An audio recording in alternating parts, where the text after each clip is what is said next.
Hello everyone, it's Ian, back with another video. This time it is the B&M Character Options 6 Doctors Tardis and the 6th Doctor figure based on the 1989 stage play The Ultimate Adventure, which incidentally I did go and see.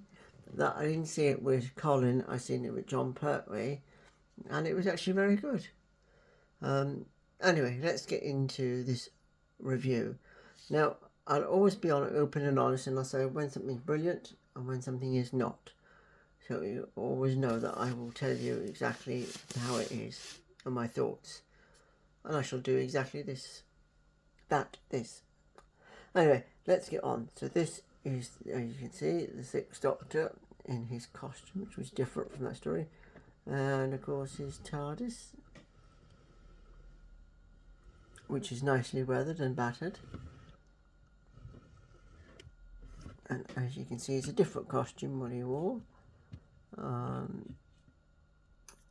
One thing is, a bit of trivia for you guys.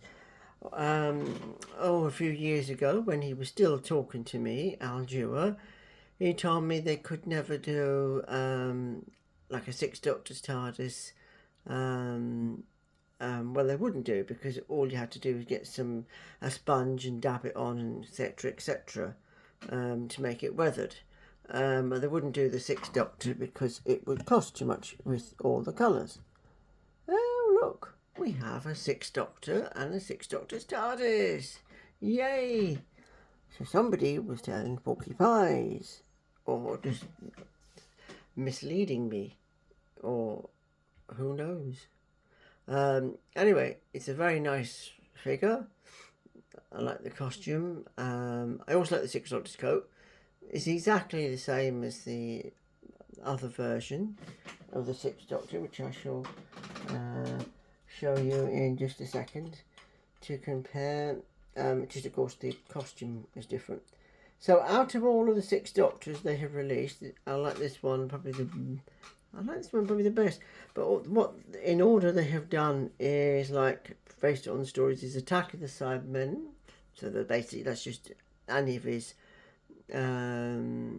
first season costume. Then we have Revelation of the Daleks, exactly the same, but he came with a blue cape. Then we have one based on Terror of the Vervoids, which is his waistcoat was different. Then we have the one based on which was an online episode, real time, flash sort of thing. I forget what it was called, the media, flash media or something like that. He had a different costume, and then one that resembles what Big Finish have given him on their covers. And of course then we have this one. So I just pop in the other 6 so you can just get an idea. Oops, mine is brolly.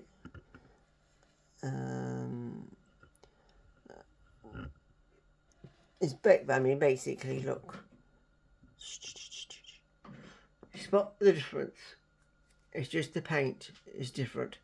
The tie is the same, the shirt's the same, waistcoat, it's just a total repaint. But I'm not criticising that because it's a nice figure and I'm happy to have it. So that's that, and that's just the normal 6 Doctor there. That brolly didn't come with him. I bought that on eBay some years back. It belonged to the Penguin from Batman. Anyway, that is the figure. Now on to the TARDIS. Goodness me, the TARDIS. So as I said, this is his TARDIS. Quite nice and weathered. I'll just give it a 12. You can see. I'm just wondering, would they do a War Doctors one? Again, Al Dewar has said they wouldn't. I mean, apparently the mould was used to make the 12th Doctor's TARDIS. But we shall see. Anything is possible from character, I come to believe now. Except a proper anti-alien master, Tegan, Nyssa, Adric. They're the ones I really want. One day we might get them. Anyway, so, it's a lovely TARDIS. It's nice and weathered. Same as always. You open the door. Same inside. I will be putting a backdrop in of the console. I've got one on the table here somewhere, and you just push the button there to shut the door, and then you just have to reach in and pull that one, and that's that. Now, one thing, I'm going to lean it forward, as you can see. I hope. It's the side. Yeah, as you can see, it comes with the block. And that block is getting on my nerves now, because it wasn't on every single blinking prop of that era. I mean,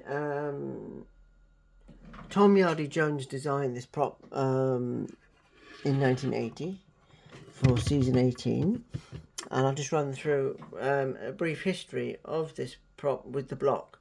So the first time I believe we see it is in Tom Baker's final story, Logopolis. Now what they've done is they also used the season 14 to 17 prop, because they needed another police box, so they built that one with a stacked roof, and they put a block onto the lamp. So to match it, they put one onto this, the Doctor's Tardis, as well. Then I think it was getting seen in Castrovalva, although that was still the older prop used as well. Then the next time I think was Black Orchid Visitation, Black Orchid. Time Flight was the last time, I believe. Please correct me if I'm wrong. And that was it. Now it can be removed fairly easily. A friend of mine unscrewed it all and took it out, or you could get a saw and chop it off. You have to be very careful, but it can be done, and it can easily be, the lamp just put on top of the roof. It's a little round circle that comes underneath it, and it won't damage it. Now I have a spare Caves of Androzani one, so I'm going to probably ask my friend to do that, or I might try it myself, but we shall see what I do. Probably ask my mate to do it, because it'd be easier than me trying to do a hack job. Probably hack off my hand or something. Know what I mean? Anyway, as I said, it's a nice TARDIS. It's nice and weathered, like a TARDIS should be. Shouldn't be all pristine like some of the new Who ones have been. That is the props. I don't mean the toy sets. Anyway, there's just one thing that they've always got wrong on these, is the sign boxes. It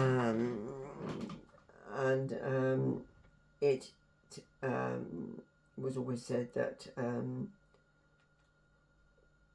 it couldn't be done. Well, in Arduo's latest video on this set, he says the upper signs of the era of TARDIS were different, and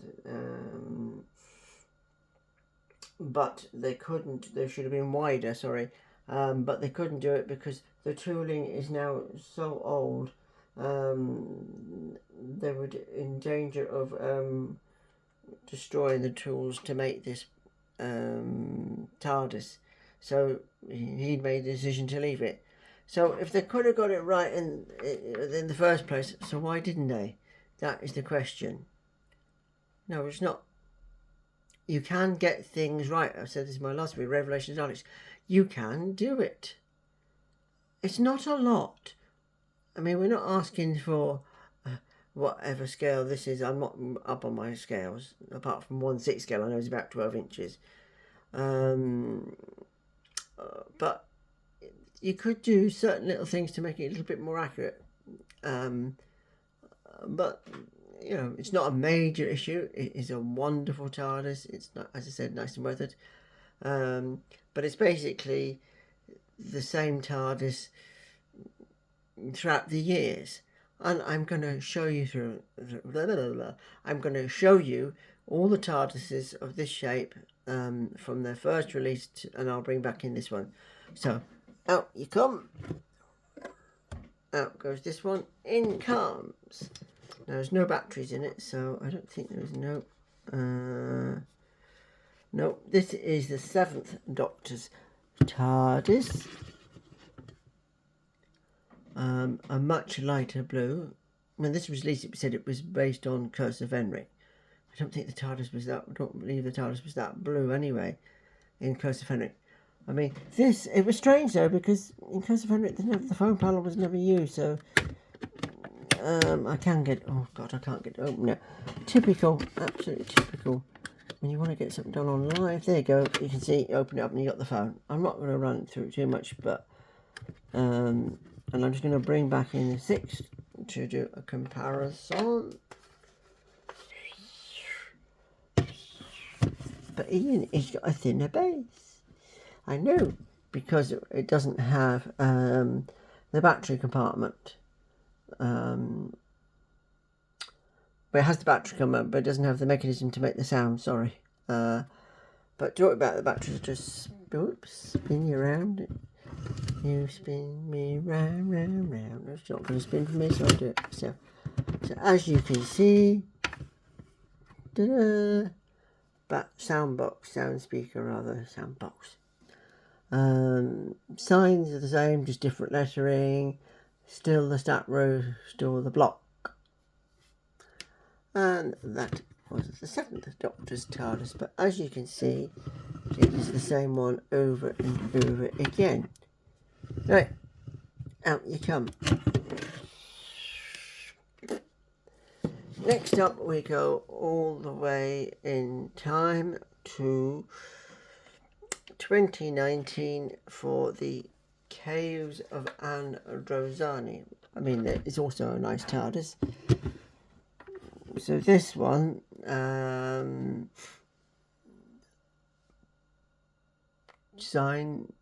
practically the same sign, that's probably the same. The signs that I've put on there, somebody's handiwork, and so I was able to print them off. So it's mudded to make it like the planet of Androzani, but it's exactly the same. Just the phone panel is a bit different in colour and the windows, but you know, it's the same TARDIS I'm getting at. So same one over and over again. So then we skip in time to 2020, I believe, and we have the Visitation. And so, as you can see, it's the same TARDIS again, but just, you know, the same different paint job. But see, in the Visitation, there is no handle on that door. That's what I couldn't see in the photo, so I looked at earlier. But you see, something like that, you see, I feel like they could have removed, because they did that on the Abominable Snowman TARDIS. They took off the they took off the handle for that one, so I don't know why they've left it on for that one. It is a strange situation, and it is strange why they do things like this. They go to so much trouble on one, yet not on others. Anyway, I just wanted to bring them in to show you, and I'm going to finish off bringing back in Doctor number 6. Let's have a last look. Anyway, I do hope you've liked this little review, chat about this TARDIS. Please do like it, if you do like it, that is, and hit that subscribe button and the notification bell to know when I'm doing new videos, because I shall be. I'm probably going to do a review of the sets. It'll be a quick review of last year's sets, because I didn't get them all. And by the way, if you are interested in them, that was the 3-pack 10th Doctor, 3-pack 13th Doctor, and 3-pack 8th Doctor, now at $7.99 in your local high street B&M. As if your B&M is selling them. I was very fortunate when I got the new sets that a friend of mine was able to drive me around, and we got them. But I just went into one branch last week and I was able to get the old sets. I only wanted, I'll be honest, I only wanted like, there's a 10th Doctor based on the comics. I kind of wanted that one. The 8th Doctor is about the best one in them. All 3 of them are slightly new paint jobs. And the 13th Doctor set I already got. All I wanted was, I had the Serene Angel, I wanted the screaming version. But anyway, I digress. So that's me. I hope you've liked this little chat, this little history lesson of the character options TARDISes. And that's really all to say. But if you can find me around, if you want to chat more to me, I am on Twitter, or X, whatever you want to call it now. My name on there is Ian O Time Lord, or Eenie is my nickname on there, but it's always at Ian O Time Lord. Facebook, I'm on there, Ian O'Brien. I have 2 groups I run, The Amazing World of Doctor Who and Doctor Who action figure scenes. And then on Instagram as well, I'm on there as well. So if you're around, say hello. If you have any questions, fire away, and I shall try to answer them. I'm not an expert, but I do know me a bit of Who after all these years. Anyway, onwards and upwards. Soon be the 60th. Oh, and on that subject, just going to touch on this. The Inferno set is due out soon. And I touched on this last video that I couldn't remember the next B&M wave. I do now know because I remembered. It is the Deadly Assassin set. That is the 4th Doctor story. Followed by Remembrance of the Daleks. Not Resurrection, I don't know when they're going to do that one, if they are. And new series Daleks, so Bronze Dalek and the Accurate Black Dalek Sec. Yes, don't get too excited. And then you got the Character Online exclusive, the Inferno set, which is the 3rd Doctor, Elizabeth Shaw, and Primord. Now I don't know if it's the Primord monster or the half human, half Primord. I don't know yet. Soon see, I dare say. Just finish off on that. It's the 60th anniversary, and they're doing an Inferno set. It's hardly a landmark episode. Could have done something a bit more, maybe with the 5 Doctors. Say, the Master, Barusa, Castellan or something like that. I know we've had the Herndl figure and the Dalek, which is very nice. But, or a 3-pack Tegan, Nissa and Adric. Or include the Master Anthony Ainley. Yes, I know we've had him before, but technically it's Chameleon in disguise as the Master. I really want an accurate figure of him. I know someone said, oh, we won't get one because his estate does not want a figure made, but I don't believe that, because in the podcast last year, Al Dewar did say that he wants to get it done right. Well, I've been waiting for him years to get it right. Always told they couldn't do it because it requires new tooling and it would be too expensive. Oh shit! Sorry, just clear my throat. Anyway, there we go, folks. Take care. Be good. Bye.